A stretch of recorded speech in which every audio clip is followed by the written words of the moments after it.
It's time for Dodger baseball.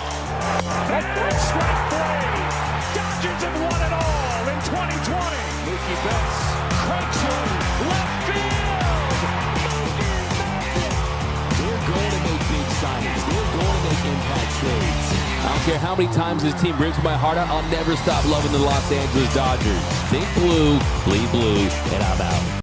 And what's going on, Dodgers Nation? Welcome to another episode of Dodgers Dugout Live, where we are Hideo Nomo days away from opening day, just 16 days before your boys in blue kick off their season in Seoul, Korea versus the San Diego Padres. And on today's show, the Dodgers make their first round of spring training roster cuts. We got 3 up, 3 down, 3 things I like about spring training so far and things I've seen, 3 things I don't like so far. We're also talking a little Blake Snell. We had dropped a video about that yesterday. Could the Dodgers get involved with Snellzilla? And Andy Pages, what does his future look like for the Dodgers? Also do some designated Twitter, ask you guys about the big 3. What nickname should we give them? But of course, like we start the show always, the Dodgers Nation, Dodgers Dugout Live poll question of the show. I asked you guys over on X, will Andy Pages get called up this year and have an impact? And right now, 83% of you say yes, 17% of you say no.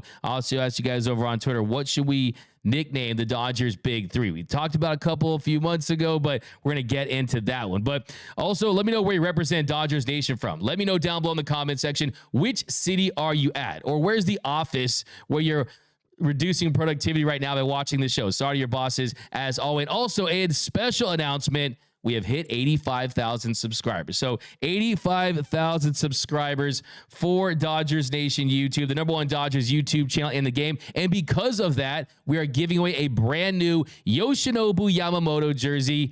And you can still be eligible. Definitely comment Yamamania down below. But we're going to give it away during tomorrow's show. We might get a shoey because I still owe you one for that. Everyone that I saw, dozens of you guys in spring training told me I owe you guys a Yamamoto shoey. So I think tomorrow I'll pay my debts, okay? So we'll talk about that. Yoshinobu Yamamoto. So we'll get into that. But definitely, if you haven't subscribed yet and you want to be eligible for all of our giveaways, it's the easiest way to win Dodgers prizes. You just subscribe and then you comment down below. And I don't want to just see the Yamamania, which I do, on all your takes on all things Dodger baseball. Also, hit that notification bell. That way, you know that we dropping new stuff. We're going live. But let's dive into the comment section. We got Yamamania W. Reese, Yamamania from South Africa. Oh, that's what's up. Lawrence Jarrett. What's up, D-Mac? I'm at work in Rancho Mirage. Let's go, Dodgers. We got Gerardo D-Mac Mania. Absolutely. That's what I'm talking about. Where my Yamamaniacs at? We got the Justin Lamas. If we add Snell, we may as well try to trade for Wendell and Renfroe to bring back the 2020 Tampa Bay squad LMFAO. Yeah, definitely recreating that if you were to do that. We'll talk some Snell yesterday. I did a deep dive on Dugout yesterday, so if you want to go back and watch that, but I'll definitely talk some more Snell. I know you guys are hot on the idea of Snellzilla for sure. Pasadena, my dude. What up, BT Fouls? Always rock with us. We got Modesto, Larry, Jose from Seattle, Washington, Gilbert Reese. Good morning, DMAX 661, Santa Clarita Valley, always here. We got Alhambra in the house, Albuquerque in the house, Camarillo in the house, Glasnow and Snell trying to replicate that 2020 team. That's from Justin. Brandon says Huntington Beach, BC, Burbank. So yeah, guys, settle in for another episode of Dodgers Dugout Live, because yesterday, we're going to start right here. The first round of roster cuts for spring training. And yes, it was kind of a big round, right? And we'll talk to you guys about this last week. And the thing I said was, this roster is essentially set, right? This is a turnkey roster. They're ready to go to start things off. You're just a little over a couple weeks away from opening your season. So you had to make some moves very quickly here. But if you look at the roster in the first round of cuts, the Dodgers, they sent 12 players to the minors, and the players that were on the 40-man roster that were reassigned were Andy Pages, Ricky Vanasco, Landon Knack, Hunter Fiducia, Diego Cartaya, and Nick Frosso. The non-roster invitees that were sent down were Steven Gonçalves, Jesse Hahn, Michael Peterson, River Ryan, Eduardo Salazar, and Travis Swaggerty. They were reassigned to the minors. Now, the first one we're going to talk about, though, is the big one that caused a little bit of a stir in Dodgers Nation, and that was Andy Pages. Now, Andy Pages has been an absolute monster during spring training. So far, he slashed 400, 500, 1,000 with a 1,500 OPS. Yes, that's a small sample size, but this guy has been doing nothing but raking so far. He leads the team with 8 RBIs. He's hit 2 home runs in 6 games. He's split time between right field and center field. He has 5 strikeouts and 15 at-bats, so a 33% strikeout rate. But my biggest takeaways in looking at Andy Pages is, one, he looks healthy. He looks strong. He looks like that shoulder that has been surgically repaired after that labrum surgery is close to, if not at, 100%. And then 2, I think that Andy Pages deserves to be the right fielder of the Los Angeles Dodgers in 2025. Okay, let's pump the brakes on 2024. Let's pump the brakes for someone that has played in 1 AAA game. He played in 34 games before getting injured when he was at AA Tulsa. And yes, I hear you. D-Mac, AAA might not even be the toughest league for the Dodgers, right? It might be AA, and he was crushing it there when he got his opportunity. Yes, he looks the part. I see a lot of Yasiel Puig in him. I see some Yasiel Puig in the way he has that prodigious power. I definitely see that. But you have to look at how this roster was constructed. And this roster was constructed with a combination of premier top-level free agents and veterans that either have a history with this team or a history with some of the teammates and players on this team. So the Dodgers didn't go out there and sign guys to 1-year deals just so they could bring up unproven outfielders that, yes, they have flashed the potential, even though it's a small sample size, right? But you brought in Jason Hayward on a 1-year, $9 million deal. You brought him back. You brought Teoscar Hernandez in on a 1-year deal. You brought Kike Hernandez back on a 1-year, $4 million deal. You have Chris Taylor for a couple more seasons. You have James Outman in center field that has emerged, right? So what this tells me is they're going with the guys they have because they're veterans, they're experienced. Look, you really think that they're going to leave Jason Hayward, a guy they gave 1 year, $9 million to, off the 26-man roster for opening day? How would that sit with Freddie Freeman and Mookie Betts? I can tell you, those guys are as thick as thieves. They're BFFs out there in the Dodgers clubhouse, right? That would not happen. And also, Jason Hayward had a really good season for the Dodgers in his role. This is someone who punishes right-handed pitching. He had 15 homers last year.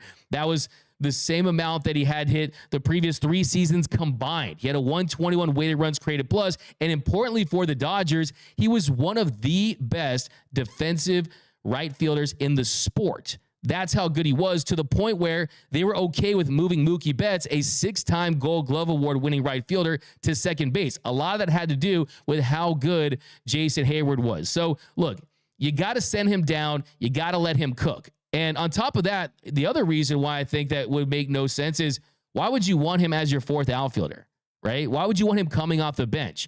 He needs to get consistent at-bats. He needs to go out there and continue to develop, because then when they're ready to go with him on a full-time level next season, when they'll give him a runway, when Hayward will probably be gone, when Teoscar will probably be gone, when Kike will probably be gone, then he is ready to take that position by the horns and be the Dodgers' everyday right fielder moving forward. But it's not going to happen in 2024. You need the everyday at-bats. He needs to continue to cook. We've seen a lot of guys dominate in spring training and haven't had the same results at the big league level, but let's not worry about this, okay? People were freaking out. It reminded me of the 2013 spring training, quite frankly, when everyone was freaking about how Yasiel Puig looked. He looked like Pablo Sanchez in backyard baseball during that spring training, just absolutely tearing the cover off the baseball. And they asked Don Mattingly, how do you send a guy down like Puig? And Don Mattingly said, usually I just tell them, right? So it kind of reminded me of that. Look, you got to send guys down, not because and this is the thing too, he can still participate in these games. He can still play in the Freeway Series. This is not going to change his development during spring. But let's dive to the comments here. We got Mitchell Hopkins. D-Mac, I'm taking a test right now. What do you know about convolution? Man, convolution. I really don't know too much about it as far as your test, but if you want to give me some answers right now, we can try to cook some things up. But Victor Banos, hi, D-Mac, is another manic Monday, but nothing like Dodger talk. I'm hearing you from the office in Ensenada, Baja California. What up, Victor Banos? Always rock with us down in Baja California. Paul Rubio Jr., working under a forklift and listening to D-Mac and Dodgers Nation. What's up, Paul Rubio? So you guys, you're putting in that work, and that's why I'm here for you guys. Hey, when you guys are at work, I'm working on getting you guys the best content here at Dodgers Nation so you guys can be up to date on all things Dodger baseball. So what are your thoughts, though, on Andy Pages? Because I'll give you a scenario, okay? I'll give you a scenario where you can have an impact this season.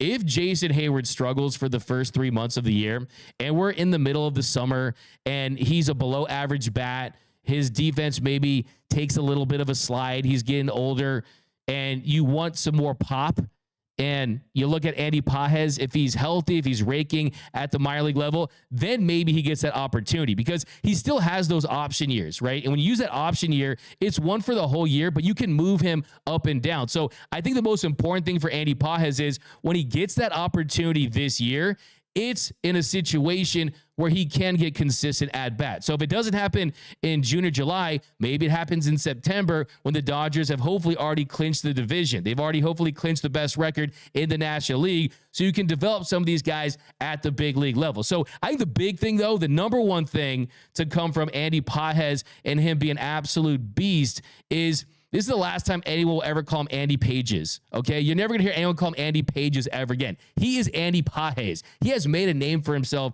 during spring training, and I hate to say this, even though Miguel Vargas has been better of late at the plate, he clearly has passed up on Miguel Vargas. Miguel Vargas is trying to prove that he can be a competent outfielder. Andy Pages already is, and he has the best outfield arm in the system. But very excited about his future. It's just not going to be prominent this year unless something bad happens. If you see Andy Pages this year, it means things didn't go right for the Dodgers. It means Jason Hayward struggled. It means players got injured, right? It means that guys have not lived up to their billing. So yeah, it could be a positive. It's a nice backup plan to have, but it would also be an indicator of that. But let's dive back into the comments section. Pages is a dude. Pages over Vargas. That's from Vincent DeGiorgio. Yeah, look, you guys know how much I love my Miggy Vargas, right? I mean, this is someone who I bought all the stock in.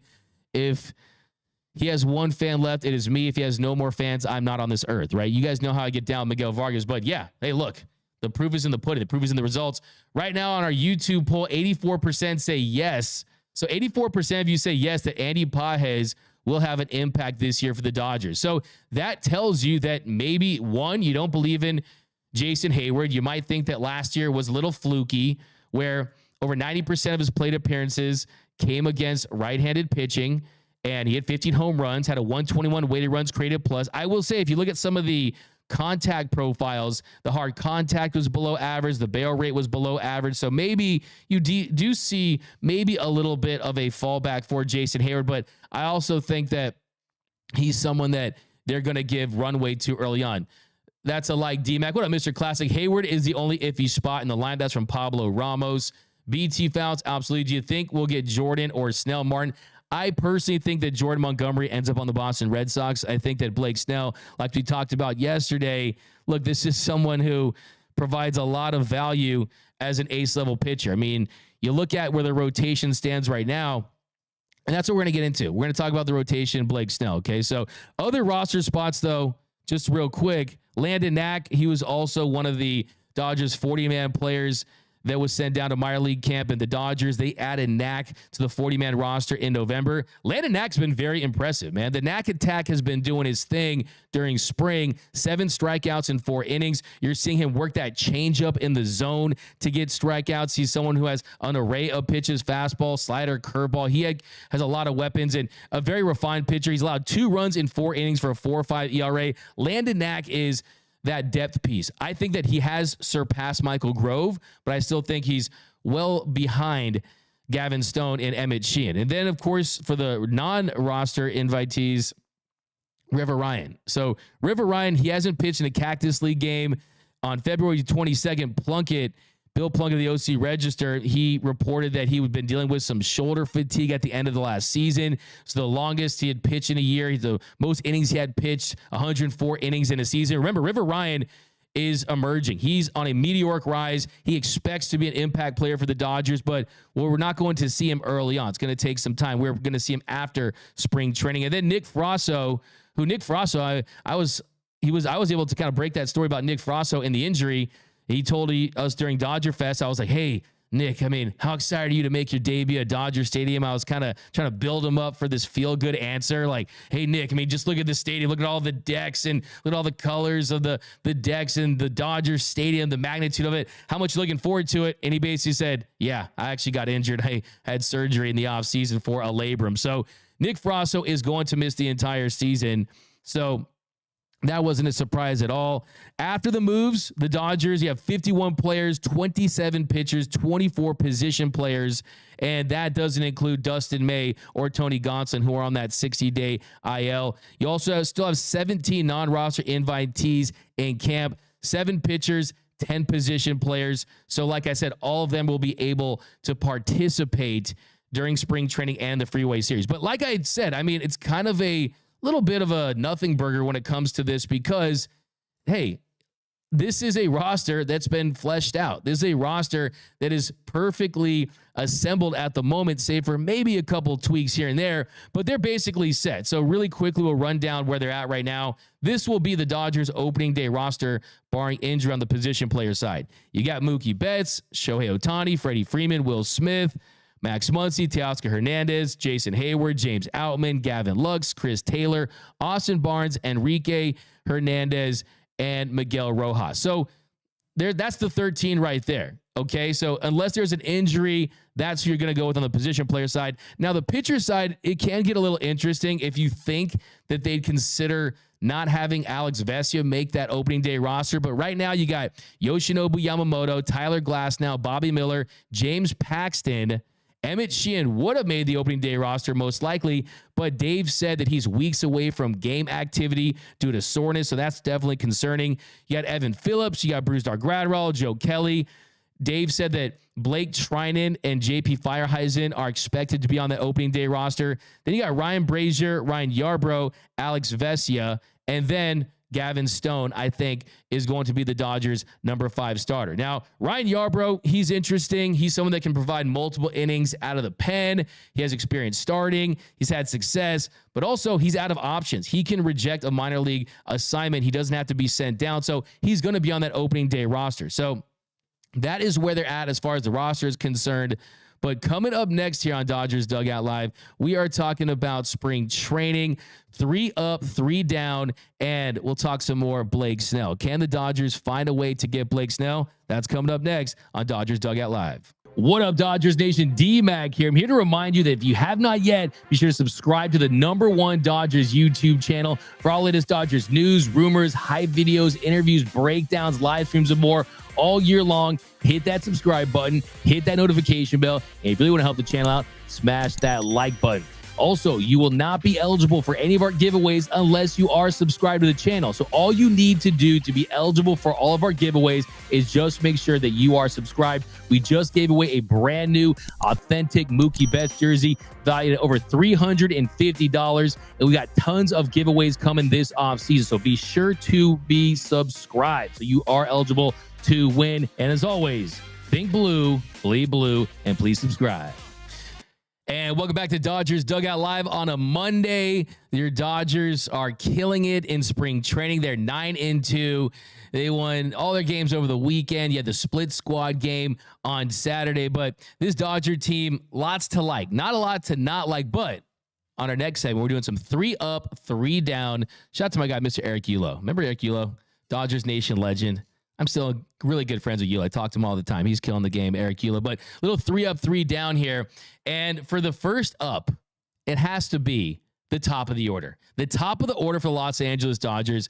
Shohei Ohtani, he goes 3 for 3 with a triple. Mookie Betts, he goes 3 for 3. He scored twice. Freddie Freeman's out here looking like midseason Freddie Freeman. And if you just look at Shohei Ohtani during spring, this is someone who is still supposedly making his way back from an injury. He's still technically rehabbing, and you see the success that he's having. Shohei Ohtani has been an absolute beast for the Dodgers during spring training. Shohei is 5 of 7.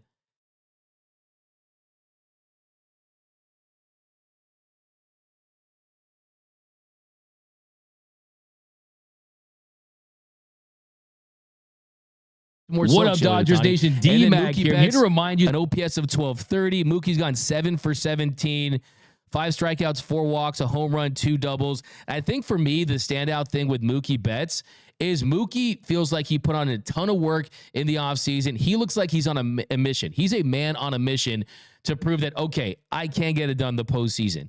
That is not the player that I am. Someone who did an offer for the NLDS. Mookie looks good. He looks crisp. And I think what also stands out to me is playing second base.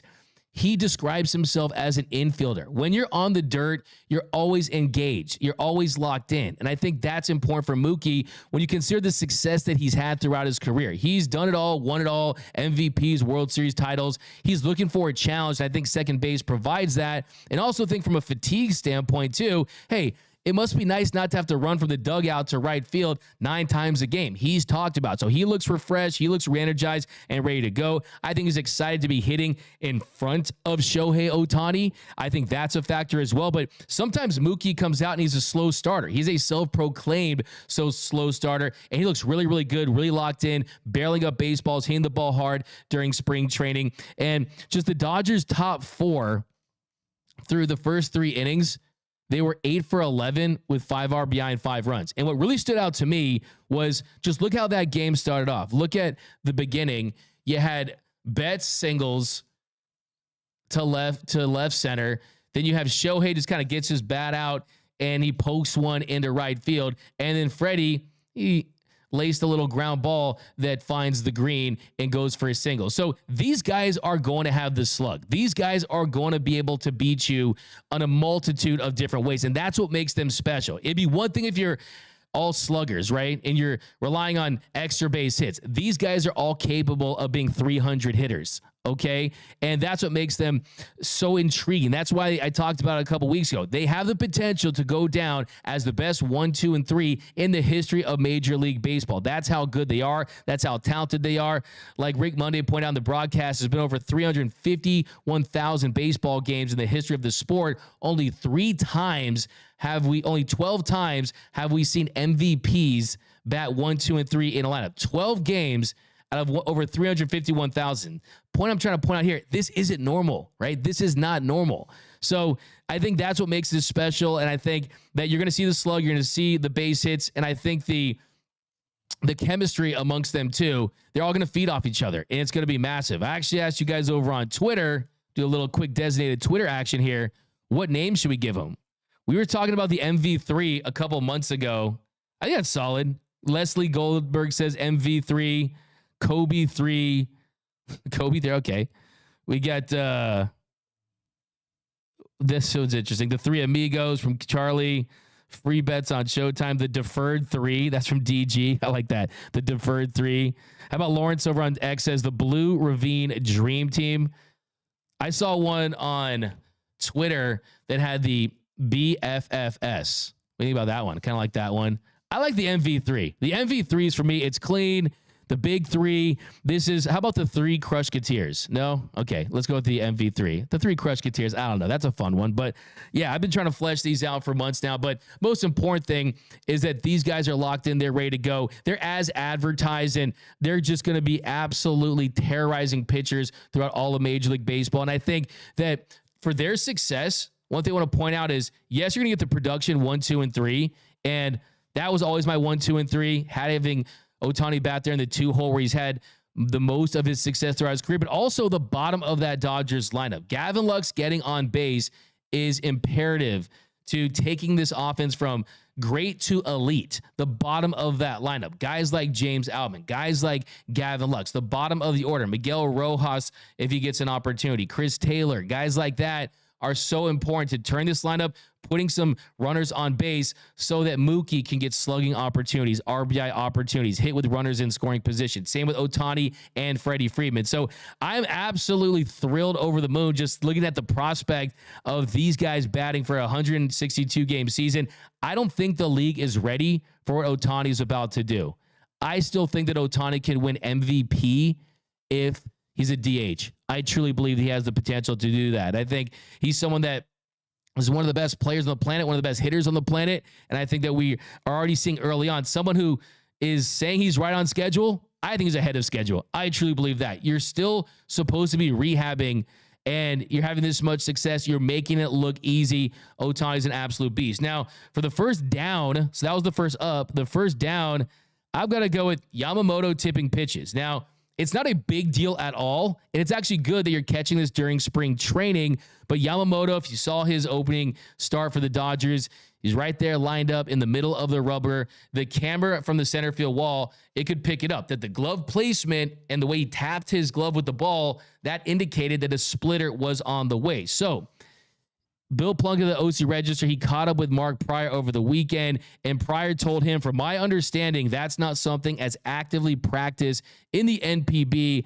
I don't know if that's true or not, but that's my understanding, where obviously over here, it's much more of an active program by pretty much all 30 teams. So, yes, what he's saying is that's not something they worry about in the NPB. Here we've seen, of course, the Trash-terisks, the Houston Astros, what they did, and hey, you're not supposed to use a camera in the center field wall, so hopefully it won't be a big concern. But Yamamoto said, it's not really a big concern for me at this point. As it gets closer to the season, I'll fix it and talk to coaches.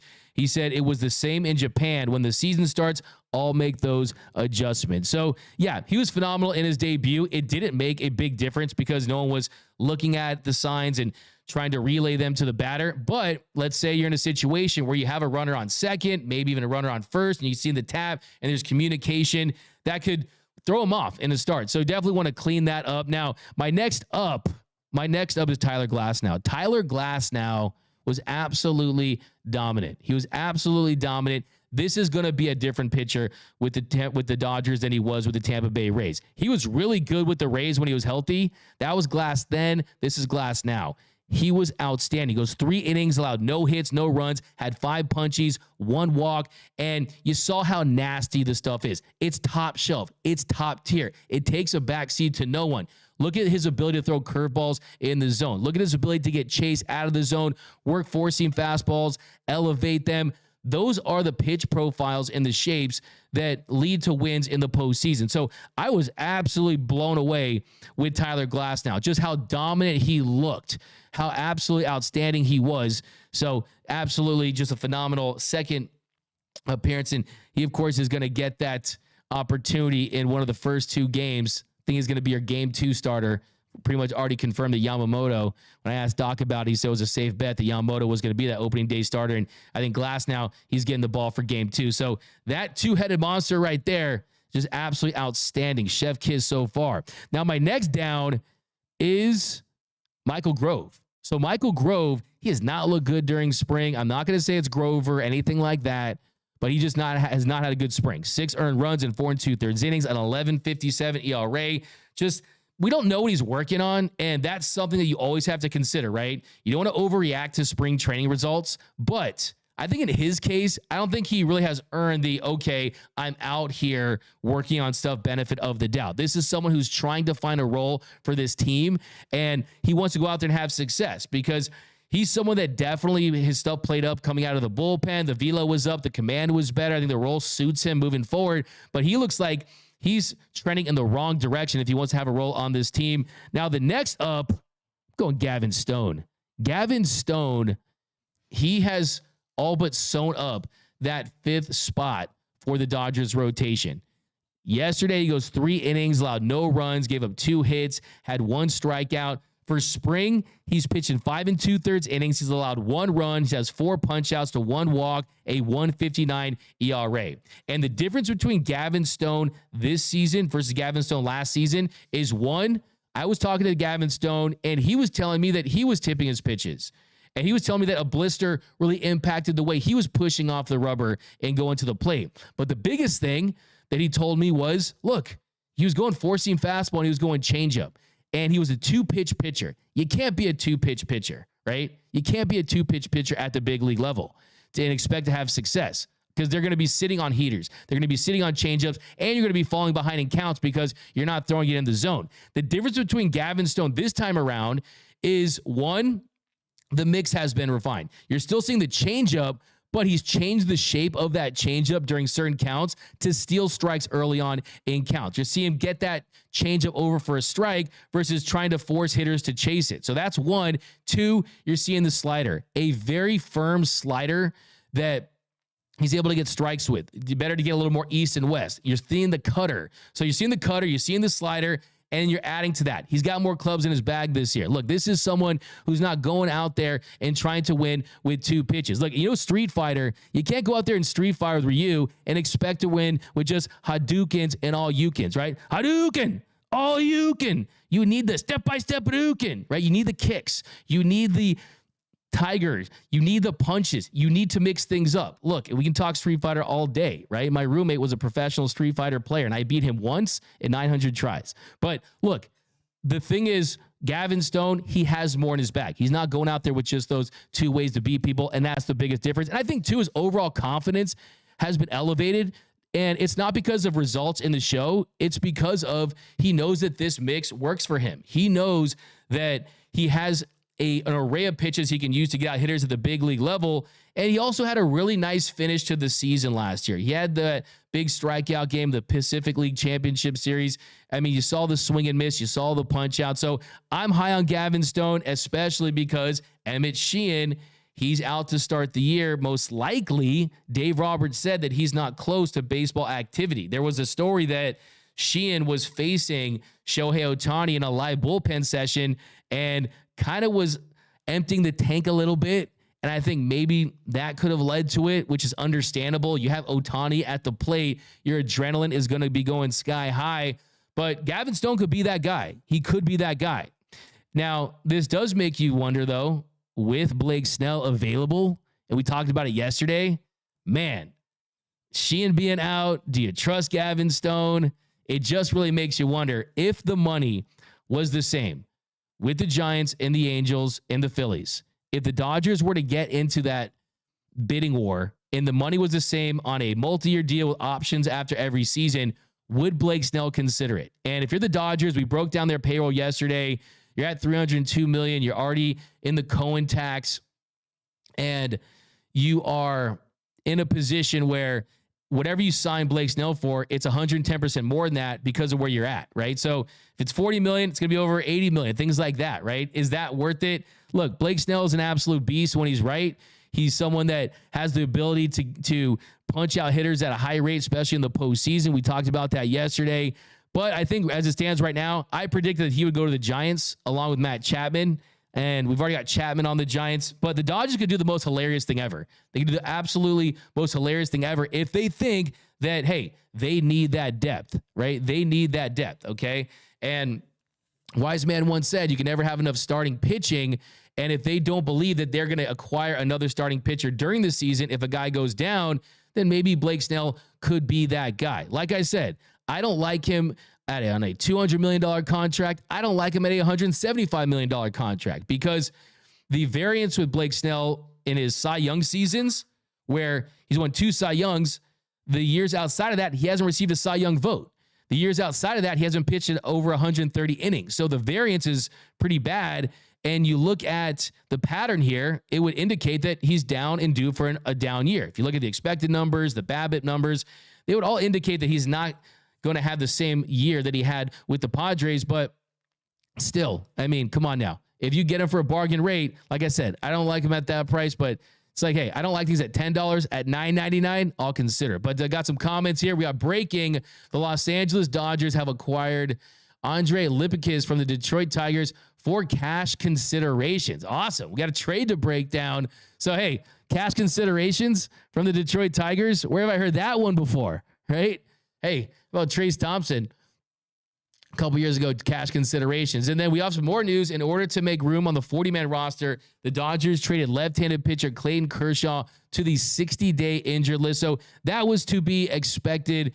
there is no surprise there. So I don't think that that's a shocker at all, but that really relates to the pitchers talk. It relates to the Blake Snell and the Gavin Stone consideration. But yeah, I mean, cash considerations, hey, they got to do a thank you graphic for the cash considerations and that Cash's time with the Dodgers. But Andre Lipicus, looks like he went to Tennessee, so he's a volunteer. Shout out to Rocky Top. We got some minor league stats right here. Third baseman, pinch hitter, 6 foot, 190 pounds. And yeah, 13 games in the show last season, / 286, 342, 400, a 742 OPS, a 103 OPS plus. So it's a small sample size, 10 for 35, but he did hit a home run. He did hit a double. Interesting move here. Let's see how he looks on the old Baseball Savant page. Just check out his expected numbers. You guys know, man, these trades, for me, they hit like crack in the 80s, man. I'm like, I don't care how big of a deal it is, how small, how big. Fire up that trade trumpet. We got, so his expected numbers, yeah, they're pretty low, actually. I mean, his hard hit percentage, low, expected batting average, low, expected slug, low. But interesting move. He's 25 years old, from Tennessee, Detroit Tigers.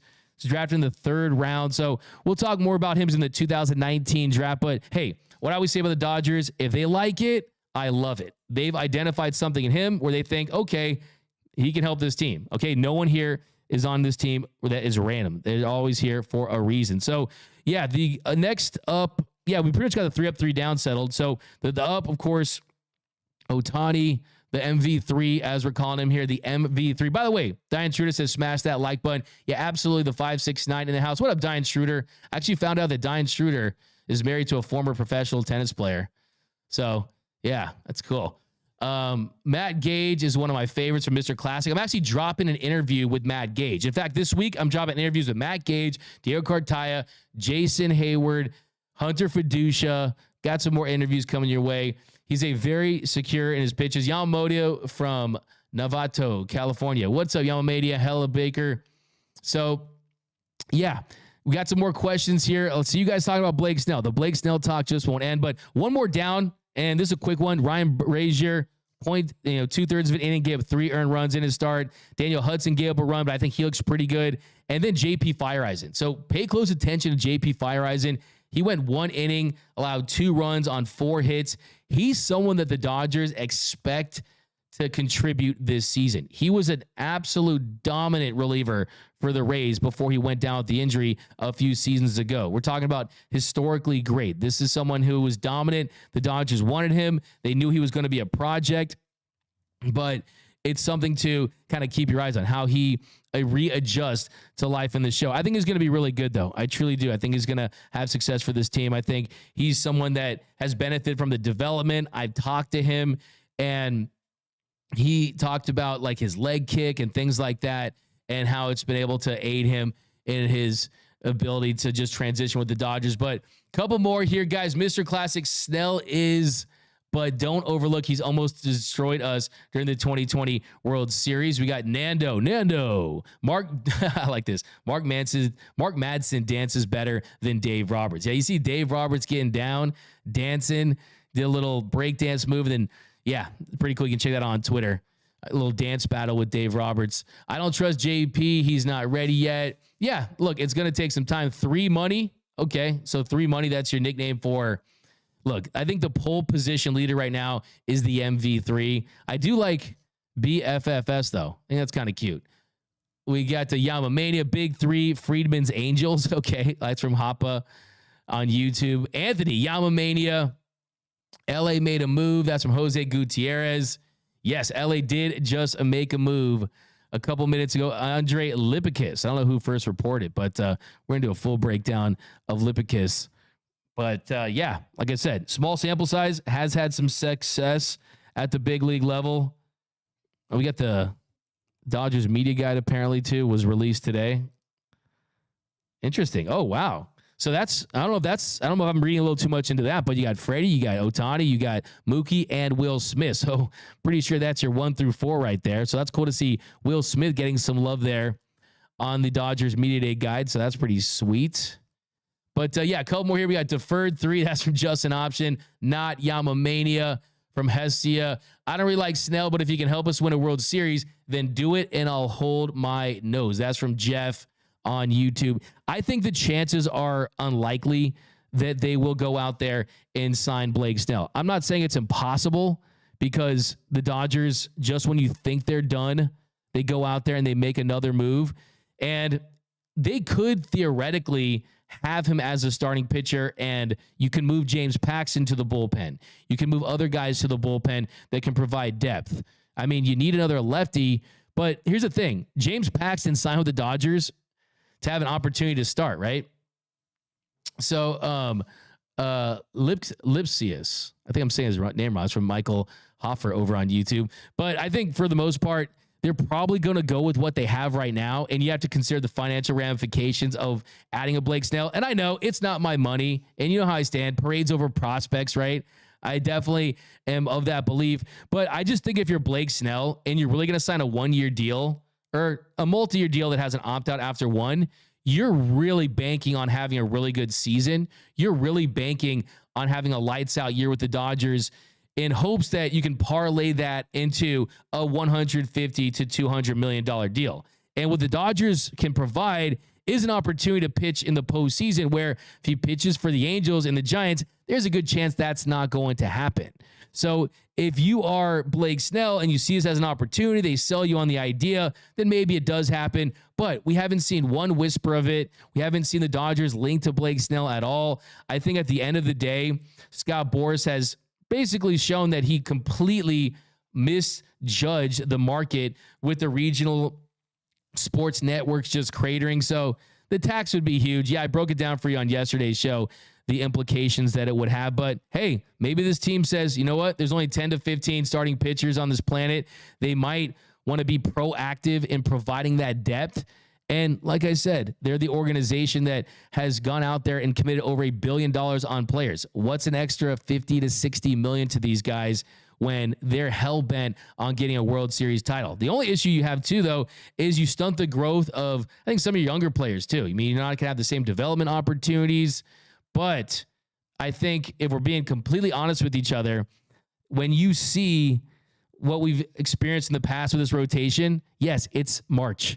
It always looks good in March. Everyone's healthy. Everyone's, quote, in the best shape of their lives, right? But we also understand that injuries happen, struggles occur. We got Kevin. What are the advantages of having Ohtani bat second? Doesn't it make more sense to have him bat behind Freddie Freeman? Kevin, so one, the only OPS that he has over 1,000 is batting second. Third, he is someone that can slug. He can 40 to 50 home runs. But if you bat him second, one, you maximize his at-bats. Also, you take advantage of his speed. Yes, Freddie Freeman led the team with stolen bases last season, but Shohei Ohtani is the better base runner. And most importantly, you give him protection. When he was on the Angels, like I said, it was 2 Bugattis at the trailer park meme with him and Mike Trout. Outside of that, you had a bunch of Mendoza line hitters. You didn't have a lot of talent surrounding him. Hitting in between Mookie and Freddie, he's going to get pitches to hit. He's going to get opportunities to drive in runs because, one, he can hit home runs. 2, Mookie has a very high on-base percentage. He was top 5 in baseball last season, and the bottom of their lineup is going to have success. So when it comes to run production, you're going to get those opportunities with Shohei batting in the 2-hole. You take advantage of his speed. You take advantage of the protection around him, and that's really what they're looking at. I've been saying it for months. He was going to bat second. I've seen people say he's going to bat third. Well, that wasn't going to happen. And same thing goes for Freddie Freeman. Freddie Freeman, he's known as one of the best pure hitters in baseball, but he hit 29 home runs last season. He set a new Dodgers record with 59 doubles, so he can slow with the best of them as well. So that's the spot from the order. We got Ohtani for president, Yamamania. Great observation, whatever. There are tons that can't even make it. Put Snell in a deferred program. That's from Alex Sandoval. That's the thing. So if you go on a shorter-term deal with a higher AAV, that impacts the CBT. So you don't really have the defer options. I mean, Teoscar has around $8 million of deferred money in his contract, but that doesn't have the player options too. Also, if you give him, like, let's say, for example, Bellinger signed for $80 million with the player options, right? Blake Snell is going to be 32. What if Blake Snell gets injured? What if he has a bad year and then he opts into a deal and you have Shohei Ohtani coming back next season, right? You have Glass now under contract and Yamamoto.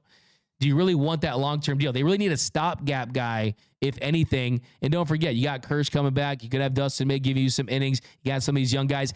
And you can trade for someone during the season as well. So I just don't think it's going to happen. And I don't think that the Dodgers have had serious conversations with him. That would just be my guess on the situation. It's fun to think about, but it's also a little unrealistic. So it's almost like the Andy Pages situation. With Andy Pages, this is someone who was never going to make the opening day roster. I see fans on X. I see fans on other YouTube sites saying that, oh, Andy Pages, maybe this. No, it was never a consideration. There was never one legitimate conversation about having Andy Pages make the opening day roster. It was never going to happen. So you just kind of have to think about the reality of this. But that is going to do for this episode of Dodgers Dugout Live. My name is Doug McCain. You can follow me on the X and Instagram at DMAC_LA. Do some walk-off shots right here. So I agree with DMAC, Mr. Classic. Chances are slim.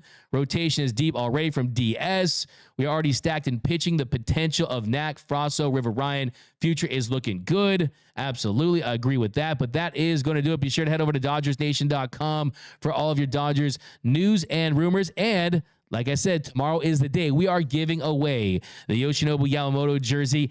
I might be doing a shoey, so you won't want to miss that. You might win. All you have to do is comment Yamamania down below. So be sure to do just that. Remember, nothing brings together quite like Dodger baseball. Until next time, think blue, bleed blue.